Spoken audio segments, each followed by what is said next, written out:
Well, I'm going to share with you a passage that I just finished reading through the Psalms. And every time I get to Psalm 78, I get my pencil out. I'm ready to underline, circle, star, because these words just always inspire me. Give ear, O my people, to my teaching. Incline your ears to the words of my mouth. I will open my mouth in a parable. I will utter dark sayings from of old, things that we have heard and known, that our fathers have told us. We will not hide them from their children, but to the coming generation, the glorious deeds of the Lord and his might, and the wonders that he has done. He established a testimony in Jacob and appointed a law in Israel, which he commanded our fathers to teach to their children, that the next generation might know them, the children yet unborn, and arise and tell them to their children, so that they should set their hope in God and not forget the works of God, but keep his commandments. This is the word of the Lord. Well, it is Youth Sunday, and so I thought we would talk about investing in the next generation. Because as Christians, among the list of spiritual activities that we engage in, one part of the job description is of utmost importance, and that's that we share the Lord with the next generation. And today for us in our church, this is a historic day. As the only Christian education director that we've ever had in our entire church existence is retiring. Joanne started off in the theater when they were putting a church together and realized we need to be able to say something to the kids, and so she stepped forward and for the last 27 years has created opportunities for the little ones to meet Jesus. In our Psalm 78 passage, to tell the next generation all about God, this has been Joanne's personal and professional calling. You know, the other day we were meeting as leaders and talking about ministry priorities, and I commented that the kids' programs are among the most important ministry that we do. And I say that because in today's society, it looks like kids are under attack. Okay? They are getting bombarded from so many different directions. I mean, their basic identity is being brought into question. You know, folks are encouraging them to change who they are and what they are. The education that they receive denies that there is a God and calls Christianity an evil ideology. Reminds me of this one class where the teacher was bringing up evolution, and she asked Tommy to go to the window and do you see the grass outside? And Tommy said yes. Do you see the sky above? Tommy said yes. Do you see God out there? Tommy said no. Says, well, class, that's because there is no God. Well, one of the kids goes to Sunday school. And so she said, teacher, can I interrogate Tommy for a moment? And she said, Tommy, do you see the trees outside? He said, yes. Tommy, do you see the birds outside? Yes, I do. And then she asked, Tommy, do you see the teacher's brain? He says, no, I don't see the teacher's brain. And the little girl said, well, according to what she just taught us, she must not have one then.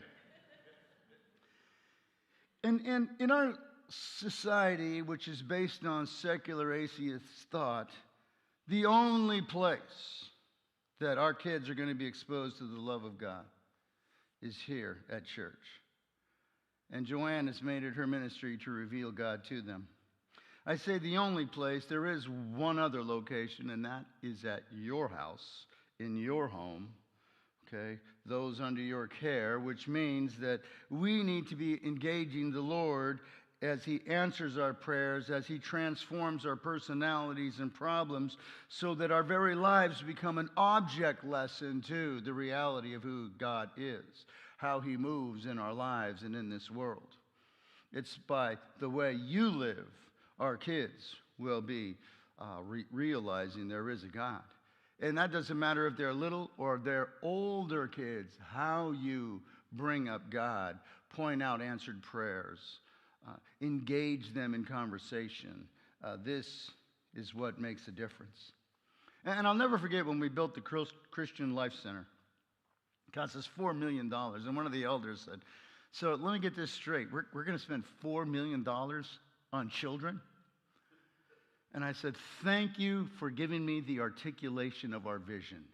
Yes, that's exactly what we're doing. You see, when Jesus said, do not prevent the little children from coming to me, this became our vision. This is part of Joanne's life mission. Kind of raises the question, what's your life mission? Do we want to acquire as much money as possible for retirement?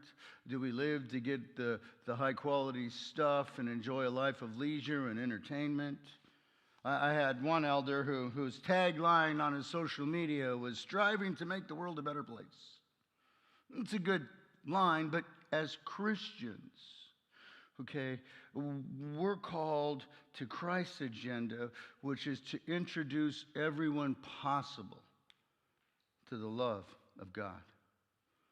Okay, we zero in a little bit more than we don't want to just make it a happy place to live.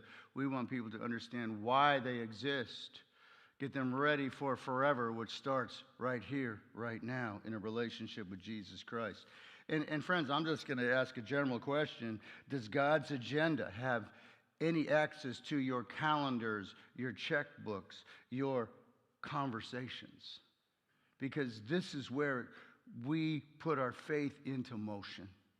When we make space for him in our regular lifestyle. When we, somebody can tell you're a Christian by your checkbook, by the conversations where you're looking for an opportunity to release a blessing and connect the hurting heart to the source of healing.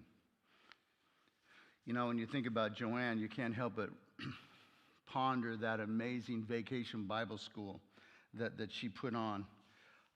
Kids from all over town, kids from other churches, pastors' kids from other churches would come to Vacation Bible School. It's really been a legacy of faith that she has left in our town. Hundreds of children in the building. I mean, this whole platform is just filled with rows of kids on the platform surrounding the building's perimeter. I mean, it's just the most amazing experience. And what you realize is she's been doing this, for the last, 27 years, and she's left a legacy of faith for an entire generation. That's how many kids. The entire existence of Celebration knows about Vacation Bible School at Community Presbyterian Church because of Joanne. For me, she's a spiritual legend, not only in our church, but in our town. And this is one of her legacies. And it once again raises the question, what's your legacy? What are you going to leave behind for the people that come after you?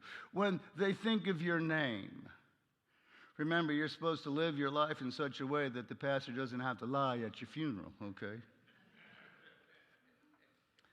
So, what is it about you? Is it just going to be a haphazard summary of your life? Well, that's who so-and-so was. Or you could intentionally leave God's fingerprints on the lives around you. You could release the grace and love of God for those following in your footsteps. One will cause people to say, well, they were a really wonderful person, and the other will have a legacy that moves into eternity. And that's what God has made available, the significance that he's given to you and me as his children. And let's be honest, it's not easy to carry out our Christianity in today's society. We were at a staff meeting, and it was Joanne who mentioned kids today are different than even a few years ago. They're way more entitled. They're way more aggressive. They're different than they used to be. And to be honest, this newest generation is more complicated than ever before. Okay?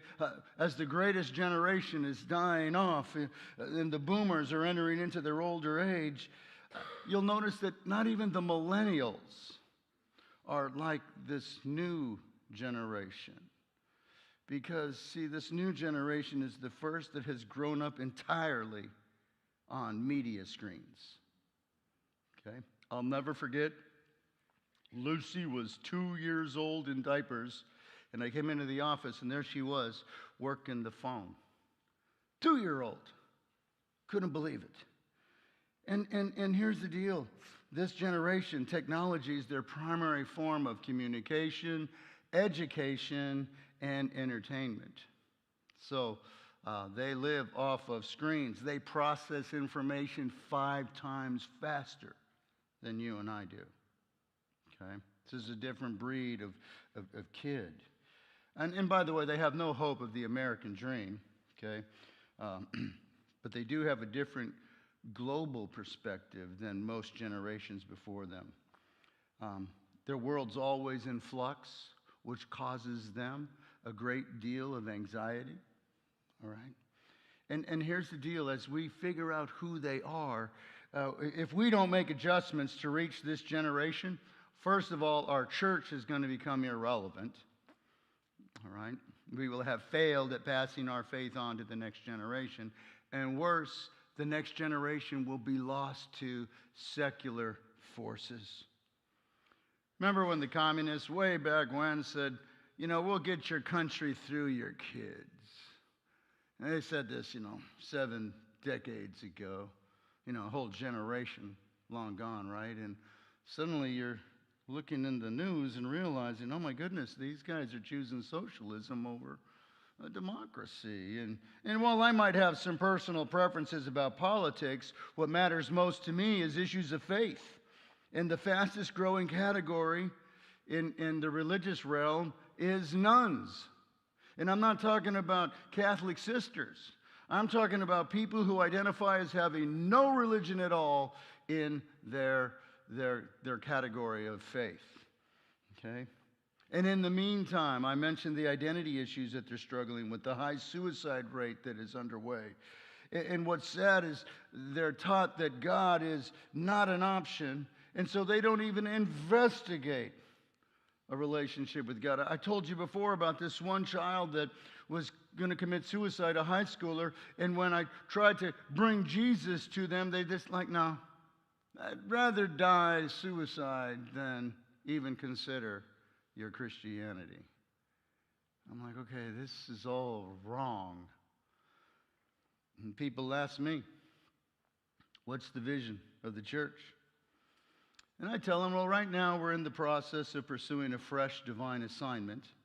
But in the meantime, we're getting our congregation ready for the next generation. And this means putting an emphasis on all kids' programs. Okay, we're going to build on the foundation that Joanne laid for us. In fact, we're trying to do something even greater. We have a farther reach as we develop Church Dog. And the goal here is to get God's love out into the little souls that find these books. One of the books was called The Invisible Man. It was about a homeless person. And a homeless child read the book and told Tracy, "You mean God sees me?" This was her invitation to the fact that there is a God. He does see you. He does love you. And he is part of your forward motion. I mean, little ones are getting exposed to the truth of God's love. And this is our attempt at being creative. I have to be honest, I've been impressed with Joanne, because remember when COVID shut everything down? Well, it didn't shut her down. No, she just figured out how to put her Sunday school online and created lessons and crafts and activities so that the kids could, from home, maintain a connection to God. Joanne was willing to be inconvenienced. We're going to do a baptism today, and Molly's little one, and Molly said, you know what? Because Joanne was willing to add a second co-op course for the little ones, we were able to be part of that, and that's the reason why we're members of the church and my kids are being baptized. Willing to add on, make adjustments, be inconvenienced so that some other soul would come under the covering of the Lord. Raises the question, what inconvenience or extra effort needs to be made in our lives so that somebody else might come under the covering of the Lord? And before I just move on past that, truly, I think we need to pause and say, where is the Christianity coming from my life? How is it being manifest in real time? Whose life is being touched because of my faith? Because if it's not happening, then you and I have a fresh assignment to make sure that we're stepping into ministry, that we're reconsidering conversations, that we're evaluating the relationships around us, that we come to the realization that Jesus, if he's the most important person in our lives, he needs to be expressed somewhere, somehow, some way. Well, I mentioned these kids and their screens. And so I would pester Joanne. She has all these amazing, daily after-school programs. And I would say, Joanne, how about getting some screens? Kids are all into multimedia. Let's get some screens for them. She'd say, Pastor, they get enough screens. I have them outside, playing, jumping, running, and enjoying personal contact with one another. That's what's necessary in this world today. And nothing could be more exact and right on than what she just said. You know what? Life is relationships. And with all the technical advancements, nothing is going to replace that personal encounter. That's what people are longing for. They're hiding behind their phones. When the phone rings and they grab it, it's because somebody might be reaching out to me. Somebody through the airwaves is interested in my life. And guess what? You can put the phone down and enjoy the person right here in front of you. Well, I guess the question is, who are you intentionally involved with? Throughout most of my years as I was growing up, I always had kids in my garage, kids down the alleyway that I would stop and chat with, kids that I'd play ball with in the street. It was always fun. You'd play football and say, okay, when you get to the green Chevy, make a left. The ball will be right there, okay? Just always in relationship, always building friendship with the little ones, always hoping to introduce them to Jesus by mentoring them. You know what? I don't think we realize that Jesus, with his disciples, had a guy named John Mark who was merely a teenager. When they talk about the guy that ran away in the Garden of Gethsemane, leaving his tunic behind, that was John Mark, okay? He's just a kid. David was a teenager, spiritually tuned teenager who brought Goliath down. Paul had a partner, Timothy, and this is what Paul tells him: don't let people despise you because of your youth. All right? Investing in the little ones. Our mentors did this, and this is what you and I are called to do. And friends, we have to do it with encouragement. Oh my goodness.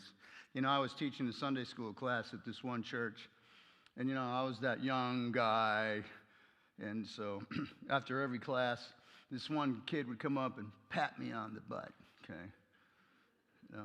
And good job, Pastor, and move on, and it happened, 2 or 3 classes, and finally I'm like, so, hey, what's the deal with the pat here? Well, you're an old football player, right? Just giving you encouragement. I'm saying, you know what?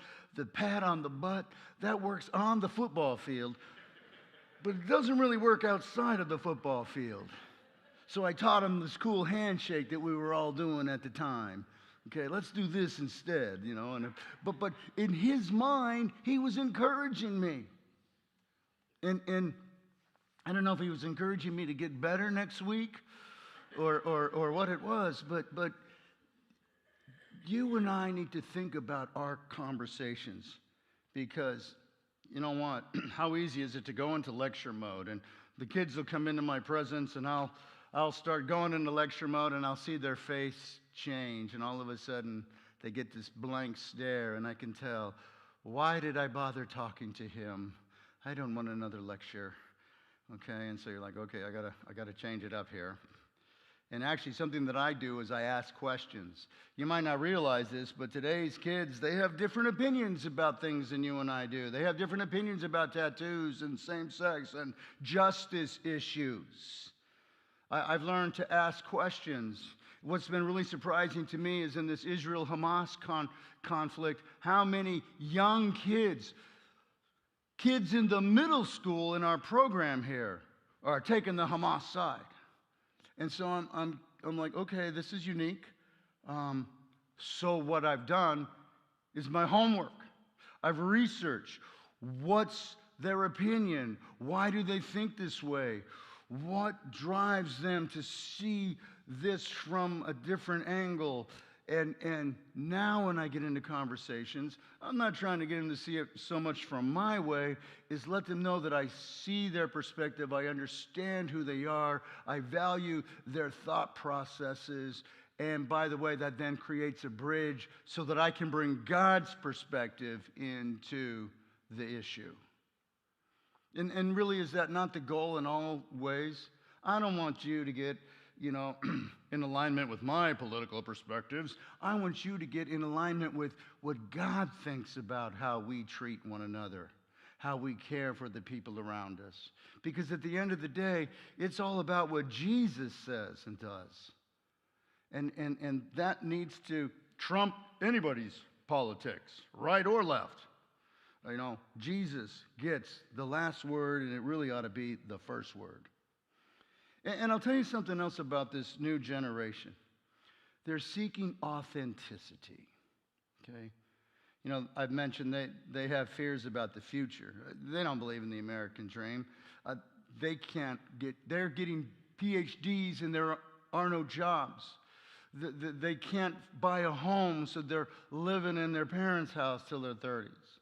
Okay, life is a lot different for them. And so, they've realized, well, this isn't going to work, so they're creating their own reality. And you and I, they want to know, is this religion of yours truth? Because they're not interested in religion, but they're all spiritually seeking. What about that relationship with God? That's what they're after. This one little one was getting ready for her first day at kindergarten, and she was running too fast, fell, skimmed her knee. Her knee is bleeding, and, she's crying, and her little brother comes along and says, "Don't worry, sis. You'll go to heaven," when he sees all the blood. Little brother, right? Say the right thing. And she wails, "I don't want to go to heaven. I want to go to kindergarten." Okay?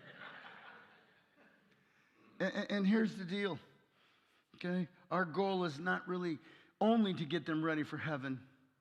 Our goal is to prepare them on how to actualize God right here, right now. This is what we're about. In all this conversation about end times, kids are upset. They're like, I don't want to go to heaven. I want to experience life. I want to grow up. I want to go through all the beautiful moves of life. And what they don't know is life has a lot of struggles in it. The older you get, the more you look forward to heaven, right?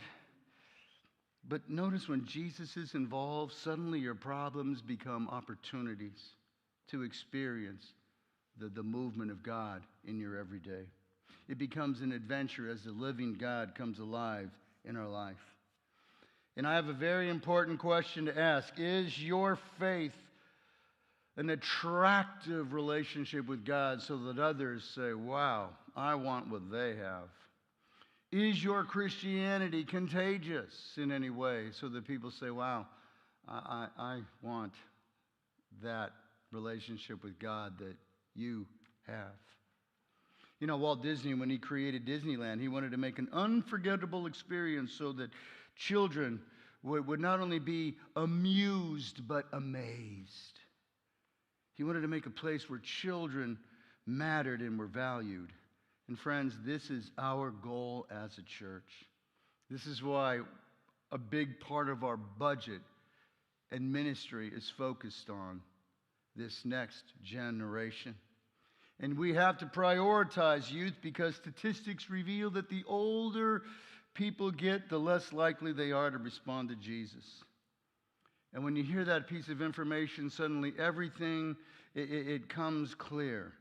If we're going to fulfill our calling and share our faith with the next generation, we need to focus on reaching them now. And this is what I'm asking all of us to go all in on. Making sure that, we make the adjustments in worship, we make the adjustments in our ministry, because if we don't, we're going to miss one of our primary calls.